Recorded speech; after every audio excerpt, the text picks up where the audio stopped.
Hi, this is János, it's Real World Audio, and today, actually tomorrow for you, I mean for me, for you it's today when we are viewing it, it's Thanksgiving Day in the United States, so happy Thanksgiving for everyone, and spend some time with your family, with those who you love, and also if you are not in the United States, just do the same thing, spend some quality time with those who are near and dear to you, and you shouldn't have any special excuse for that.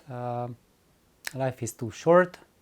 One of my colleagues passed away this morning, so there's don't take anything for granted, and just be there for each other, and that's true for me as well. I should be true to all of those of you who are really close to me, and Thiago is really close to me. So when I started my channel, I haven't even been doing it for 3 months, and since then he has been a subscriber of my tiny little channel, and he's been watching my videos, following my advice, and he wasn't just sitting around. He also was quite active and did changes to his system, and I believe he is very happy with those changes that he has done, which were done through my inspiration, I would say, and I really like to talk about what he has done, what he is looking at on Thanksgiving Day, because he has done something special that any of you can actually do, because he came from a background that he didn't know anything about audio. I have Kintaro here. He's trying to access his cat tree. Hi, Kintaro. And he doesn't have a big house where he can put, have a dedicated room for stereo and nothing else. So he has really considerations that he needs to keep his speakers confined. He has small bookshelf speakers and no vinyl, just digital for electronics.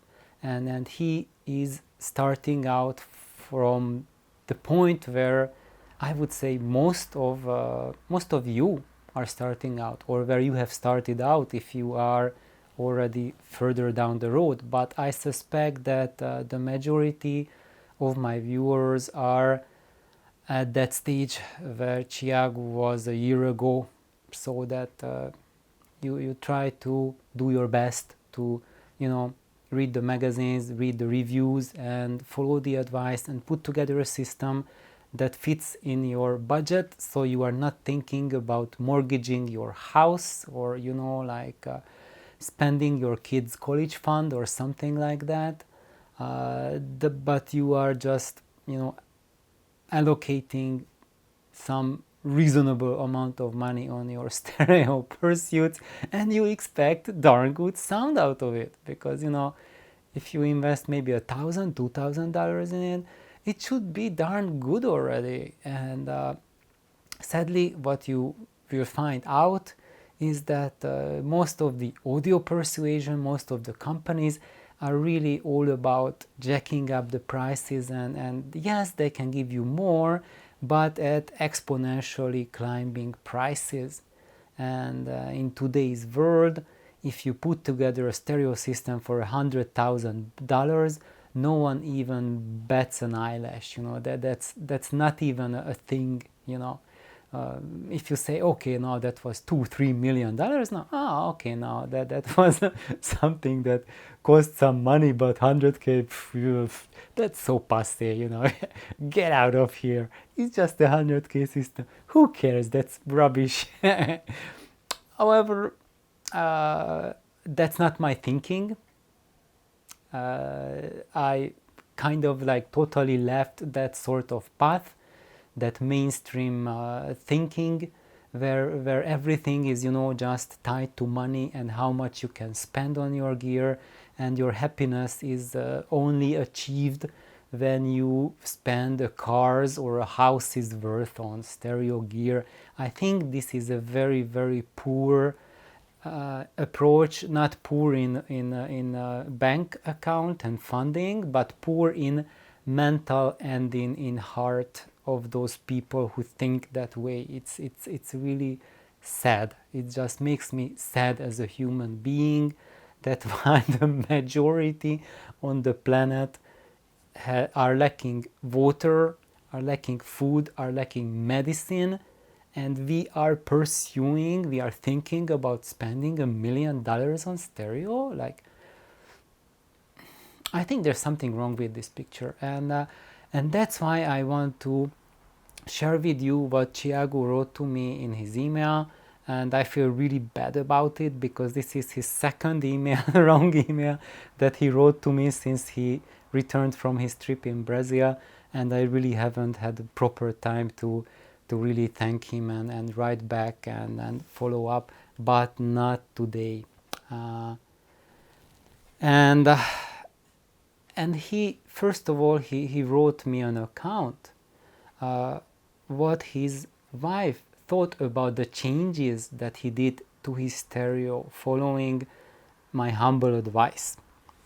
And it was just talking on my part and hard work on Thiago's account. So let me just read from his email. It's really amazing. So he says, first of all, it had been a long time since my wife listened to the system.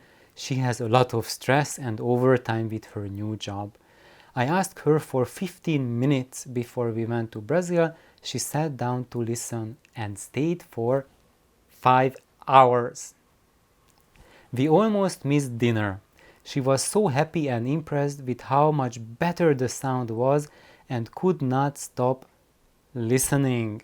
I got very happy and explained that you are to blame. I mean to thank you, Thiago.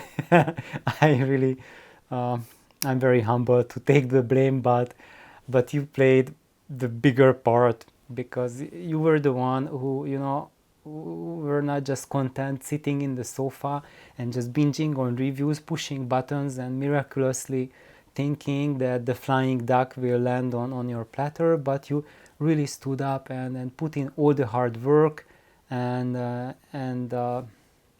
that's just as good as it goes. And he really didn't need to break a bank.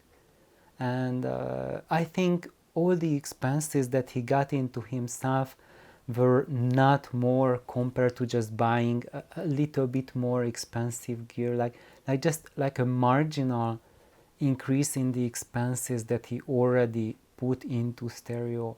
But the benefits that he's gaining is so much more than that. And now I'm making this video because I want to help Thiago continue on his journey, because he's been so diligent at it and doing all the hard work. Now he wrote in the email that he got a new deck, a really excellent value deck, and he wants to tweak it. So I'm going to give advice on tweaking, and he also sent photos of that. So it is a John Brown design from ECD Designs, and this is the affordable version, the newer version of his Power Deck R, which is the Power Deck B, and it means like B as in basic. So it's the same as the R unit in another chassis. I'm reading from Thiago's email because I don't know yet this deck. So if you ask me questions, like, Thiago can answer it, but I'm not really. But why? Then you would ask, like, why am I talking about it? Well, I'm talking about it because my mentor, Stu, he tweaked hundreds, thousands of audio gear, and I saw him tweak it, and I learned from him, asked questions what he's doing. I spent literally like 10,000 hours with him, and learned, but that when by now I developed the skill, when I see a unit, when I see the insides, I see the guts, even if I never heard it, I can give you advice on how to tweak it, how to make changes on it that will bring you in the direction that you are looking for. And if you think that's BS, then think twice, because this was the exact same thing that I did to Thiago, that I did to his Dynavector speakers. Or is it Dynaudio? Sorry, my memory is... that I never heard those speakers. I just looked at the photos that Thiago sent me of the insides. I looked up all the data I could find on them, and I gave him my advice how he could make them better. And as you could have heard from his account, that it made his system a lot better. So let's continue at it, and let's keep on making it even better. So let's look at this Power Deck B. So what Thiago says is that it is like the R, the bigger version, but in another chassis without the preamp function. So there's no volume control on it, no display, no remote, in a more traditional chassis. The power supply is inside the chassis instead of being connected via USB cable. Input is only Toslink, same as all other Power Decks. So, as Thiago says, it was a perfect opportunity for me, as it has less functions, but I didn't need those functions, so potential for even better sound. Why? Because when you don't have extra elements in it, increasing the noise floor, creating additional background noise, and smearing the signal, and extra resonances, then you have a potential to tweak it to sound even better than the bigger brother sound. And it is light and very simply constructed. It looks like a DIY piece that is worth like 100 euros and would sound horrible, but one shall not judge a book by its cover. And it is amazing. Really, I lack words, as Thiago says. It transformed my digital experience. So many songs just came to life with it. And so he is writing more about it, and he is really impressed with this very affordable little deck. And he is listing me what are the things that he thinks he wants to do on it. And also a lot of pictures, so let's go through that. So I thought about the following light modes. Change output wires and RCA sockets to the ones I use in the rest of the system. Now, of course, when you hear it, it sounds obvious, but this occurs to very few people to do in their systems. If it occurs to you, that's awesome, but I can tell you that for DACs, the greatest disadvantage, the greatest problem is not with the architecture, so whether it's NOS or Leather DAC or Sigma Delta or Sabertooth or 5 million bits or DSD or whatnot, it's not about that. What makes or breaks a DAC is the analog side. It's the connectors, the power supply, how that digital unit is stabilized.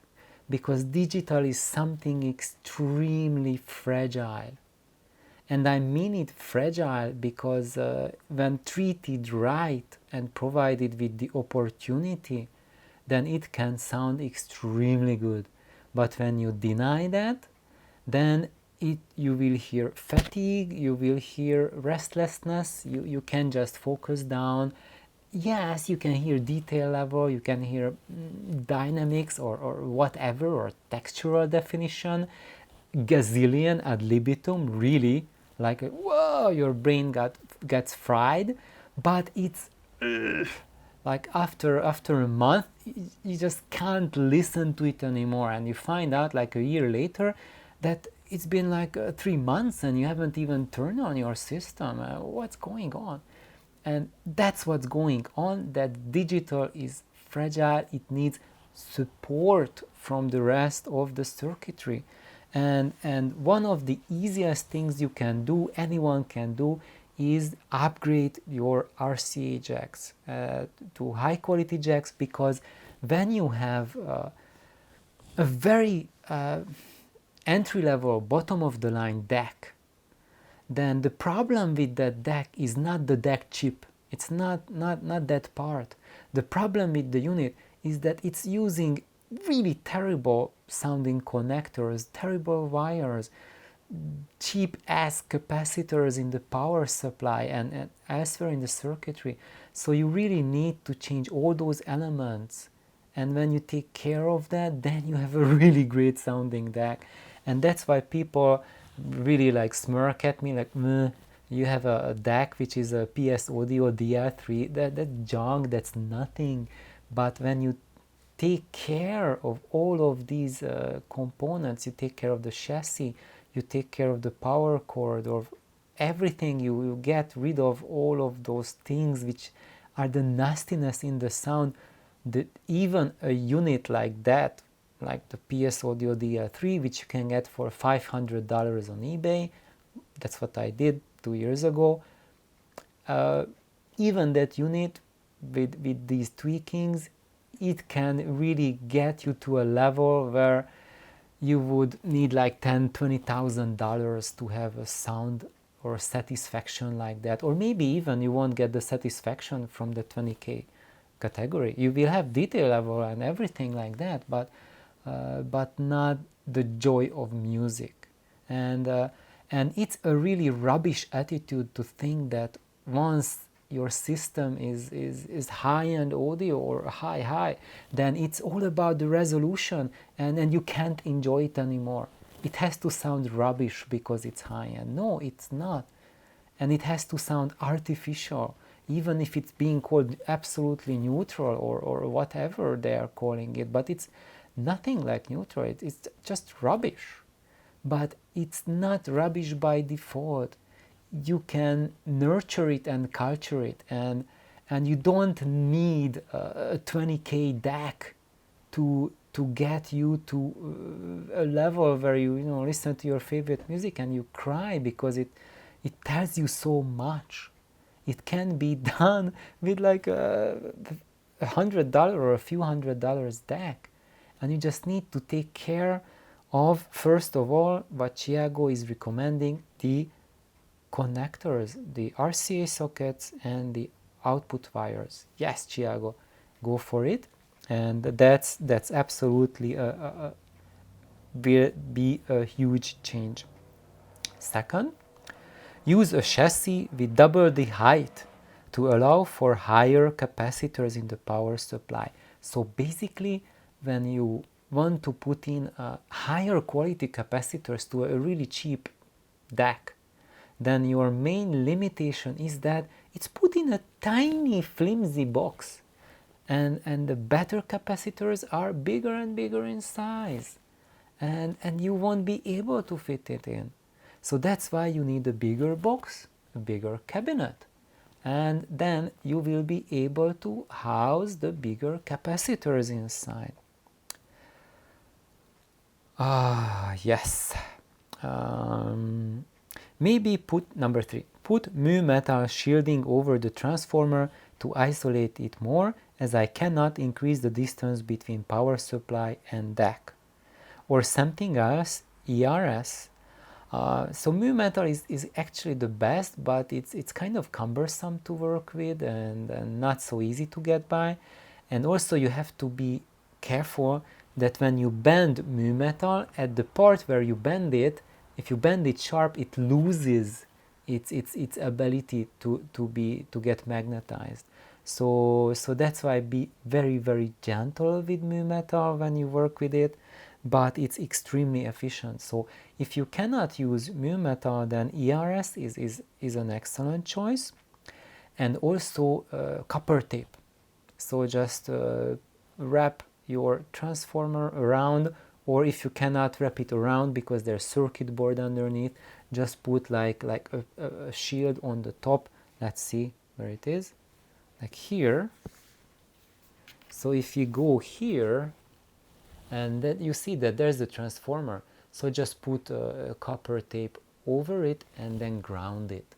The only thing you need to worry about is to make sure that that copper tape doesn't touch any other part of the circuitry, so you don't want to short anything there.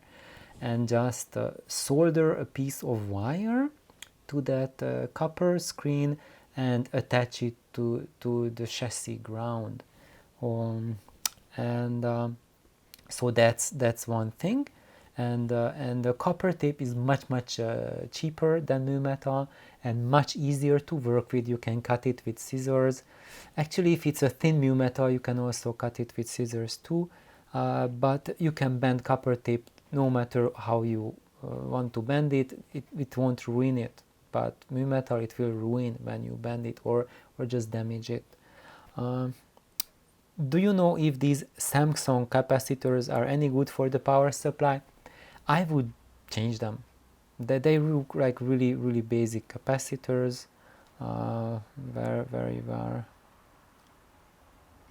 I think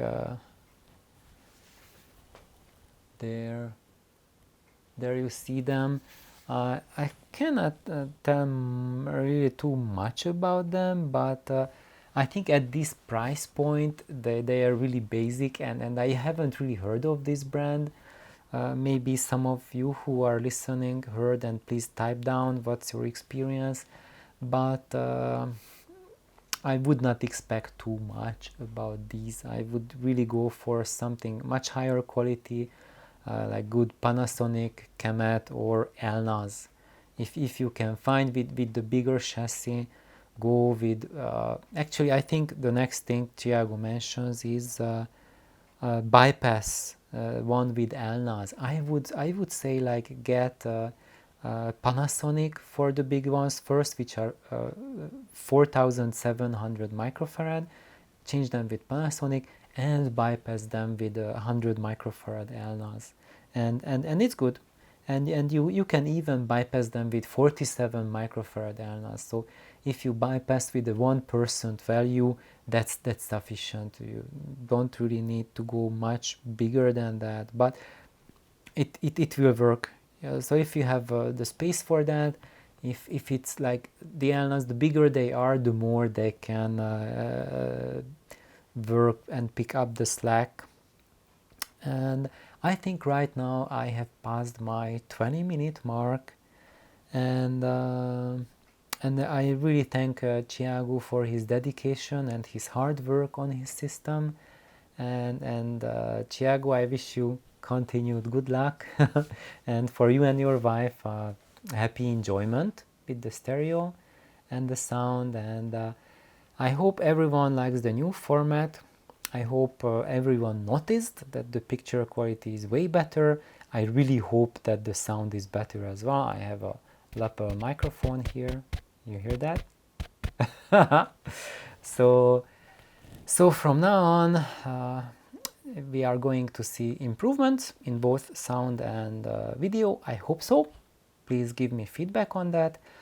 Sadly, it took me a really long time to set up shooting this video, so what you can expect is instead of 5, 6, 7, 10 videos a week, you are maybe going to see like 3 videos a week. And but we'll see. So anyway, happy Thanksgiving for everyone. Please thumbs up, like, subscribe. Have an awesome day. Bye bye. Let me see if I can stop.